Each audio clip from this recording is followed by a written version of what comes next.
Hello everyone, আজকের ভিডিওতে আমি আলোচনা করব লিনিয়ার ডিফারেনশিয়াল ইকুয়েশন এবং নন লিনিয়ার ডিফারেনশিয়াল ইকুয়েশন নিয়ে। সো একদম ছোট্ট একটা বেসিক টপিকস। সো ফার্স্টে আমরা জানবো লিনিয়ার কোনটা এবং নন লিনিয়ার কোনটা। সো দেখো এখানে দেখতে পাচ্ছ যে লিনিয়ার ডিফারেনশিয়াল ইকুয়েশন আমরা তাদেরকেই বলবো যাদের ডিগ্রি অলওয়েজ কত হবে 1, অর্থাৎ ডিগ্রি 1 দেখলেই হচ্ছে আমরা বলে দিব সেটা হচ্ছে কি একটা লিনিয়ার ডিফারেনশিয়াল ইকুয়েশন।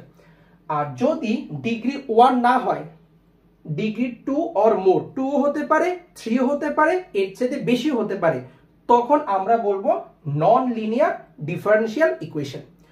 সো গত ভিডিওতে আমরা একটা ডিফারেনশিয়াল ইকুয়েশনের অর্ডার কত হবে এবং ডিগ্রি কত হবে এটা জেনে আসছি। সো কেউ যদি প্রিভিয়াস ভিডিওটা দেখে না থাকো অবশ্যই ওটা দেখে আসবে। সো ওইখানে ডিগ্রির পার্টটা আমাদের অবশ্যই লাগবে। সো গত ভিডিওতে আমি যে যে এক্সাম্পল গুলো দিয়ে তোমাদের অর্ডার এবং ডিগ্রি বের করে দেখিয়েছি, সেম এক্সাম্পল গুলো দিয়ে আমি এখন দেখাবো যে কোনটা লিনিয়ার এবং কোনটা নন লিনিয়ার। তো এখানে ফার্স্টে দেখতে পাচ্ছ যে এটার ডিগ্রি কত 1। কেন ডিগ্রি 1? কারণ এটার হাইয়েস্ট ডেরিভেটিভের পাওয়ারটাই তো আমার অলওয়েজ ডিগ্রি হয়, এটা গত ভিডিওতে আমি বলছি, ঠিক আছে। সো যেহেতু ডিগ্রি 1, সো আমরা জানি ডিগ্রি 1 হলে এটাকে আমরা বলবো লিনিয়ার। সো এটা হচ্ছে একটা লিনিয়ার ডিফারেনশিয়াল ইকুয়েশন, একদম ইজি। দেন এইটার ডিগ্রি কত 2, সো 2 1 ছাড়া বাদ বাকি সবাই নন লিনিয়ার, সো এটাও নন লিনিয়ার।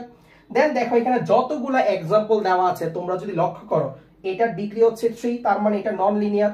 এটার ডিগ্রি কত 2, এটাও নন লিনিয়ার। এটার ডিগ্রি 2, এটাও নন লিনিয়ার। বাদ বাকি যা আছে সবগুলি নন লিনিয়ার। অর্থাৎ জাস্ট সিম্পল একটা টপিকস, সেটা হচ্ছে আমি ডিগ্রি যদি 1 দেখি আমি তাহলে বলবো লিনিয়ার, আর ডিগ্রি যদি 1 ছাড়া 2 3 4 5 যাই দেখি তখন আমরা বলবো নন লিনিয়ার। সো আজকের ভিডিও এইটুকু পর্যন্তই। ধন্যবাদ সবাইকে।